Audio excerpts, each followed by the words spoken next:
Alright, hey there YouTube.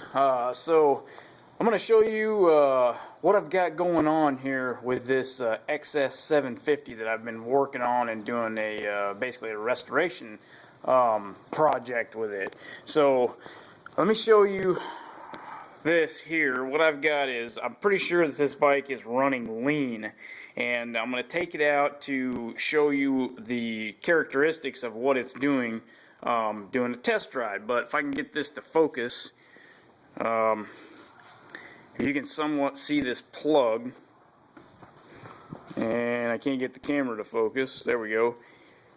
That's what a plug looks like if it's actually running lean. And if it was running rich, then it'd be black, you know, and show other things on it. I'll take you out. I'm going to do a quick test ride on the bike, and I'll show you what makes me think that it's running lean as well. So once I get up to upper RPMs on this, it kind of wants to kind of shudder a little bit and cut out and things like that. Anyway, with that, let me get some gear on, and I'll get this thing warmed up, and I'll put on the put the GoPro on, and I'll take it out and do a quick spin.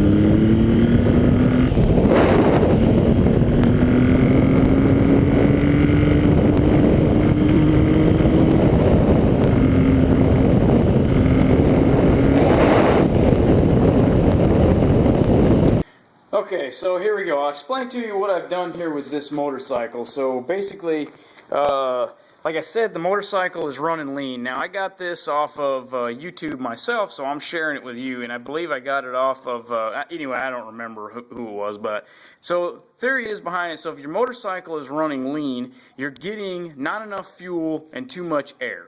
So what I've done is I've taped up the air cleaner so at about half or so it's cutting the air intake down, which should match the amount of fuel that's in it.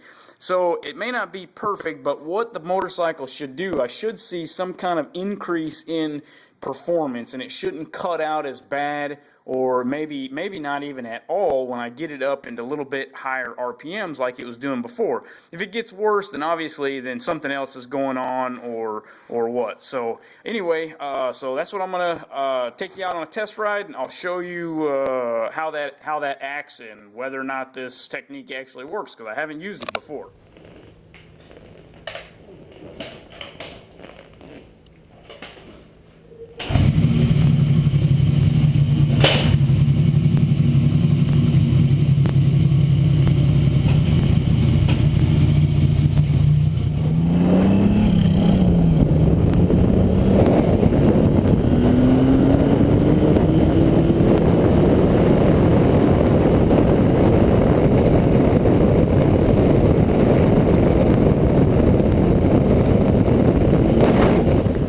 Okay, so what I'm going to do here is, you saw the video of how the bike is running lean. So I've got the bike pulled apart. I pulled the tank off. This is real quick and simple. It's kind of, I'm using my phone on this, pretty cheesy, but so I don't have a camera mount to show you the process of me taking all this apart. But what I'm going to do is, to first start out, before I change the jets on this, is I'm going to move the needle up a couple of notches on it and see how that affects the bike. Because I'm already running a size 40 jet, main jet, on the bike, so I think that's already pretty big as it is. So let me see if I can affect it a little bit by moving the needle up, and then we'll take it out and we'll do another test run and just see what happens. So, and then if that doesn't work, I guess then we'll just go ahead and continue and start moving up on the jets. All right, I'll show you as soon as we get this thing taken apart. Okay, here we go. I've got the top of the carburetor pulled off right here, so you can see that I got the little plunger pulled out. I'll show you what I got sitting right here. So basically, pulled this out. You got to be real careful with the with these little rubber diaphragms here, because if you get a hole in it, then you know you gotta replace the whole thing. It works off of a vacuum. So anyway, so right down inside here, I had to take this apart. Little snap ring right here comes out, so it's real handy to invest in a pair of these things. Alright, so this is the needle right here. So what I'm going to do here is, if you can kind of get my crappy old camera to kind of zoom in on this. Come on.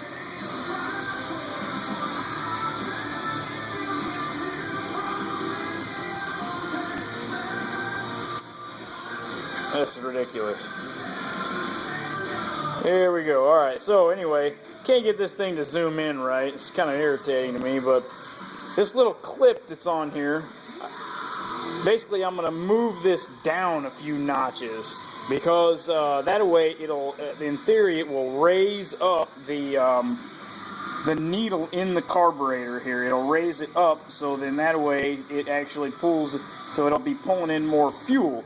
So this little snap ring is pretty simple to take off here. There we go. This phone is about to make me smash this.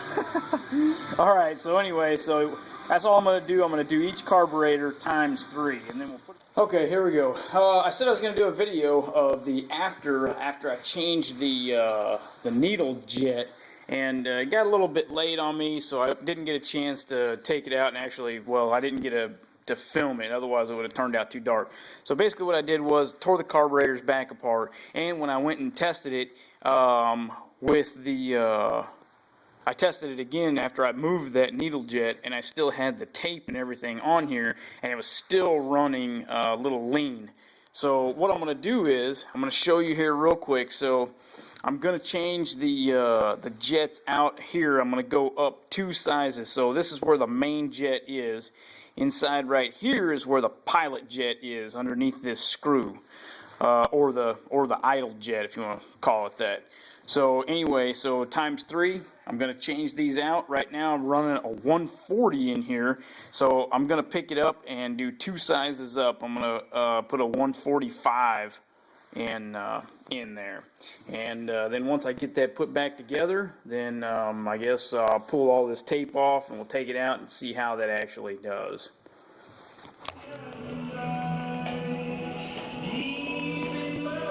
Alright, it's going to be pretty much a cold start here, so I got to let this bike warm up a little bit. Let's take it out for a spin after I just rejetted it.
Okay, here we go again. This is kind of time consuming a little bit and a little bit tedious, but So here we are again. You saw the video of how this was acting again. So what I'm going to do is I'm actually going to go up again in the main jet. I think you're not supposed to do this. You're supposed to take it one step at a time. But what I'm going to do is I'm actually going to go up another 2 sizes. So I'm going from a 145, and I think I'm going to put in a 150, and I'm also going to change out the pilot jet as well.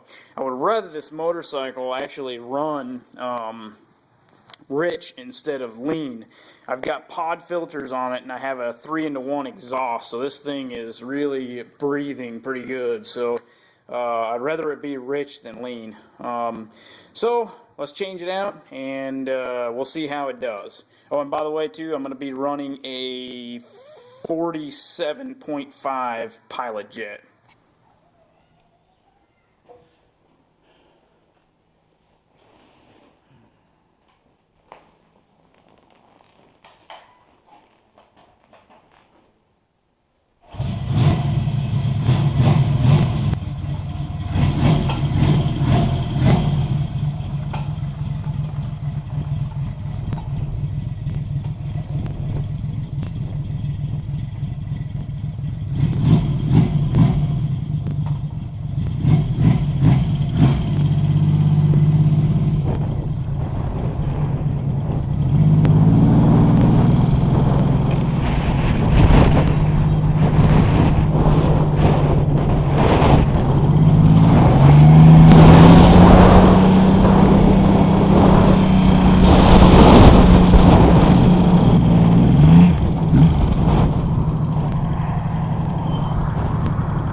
right about, we're pretty dang close. All we need to do is probably a carb sync, and I think we'll be all set.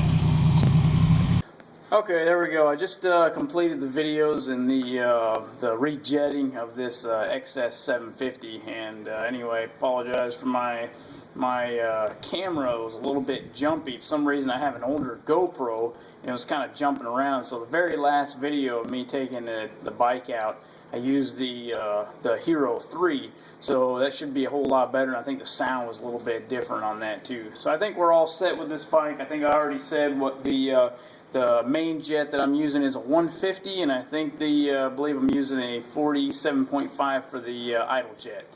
Anyway, I don't think there's any set science to doing. It's just, as you can see, it's just kind of trial and error to see, you know, at what particular altitude that you're running and the temperature outside of how the bike actually runs the best. So anyway, thanks for watching, and thanks to all you guys that have subscribed. So if you have any comments or questions or anything for me, just drop me a line, and I'll do the best I can to answer your questions.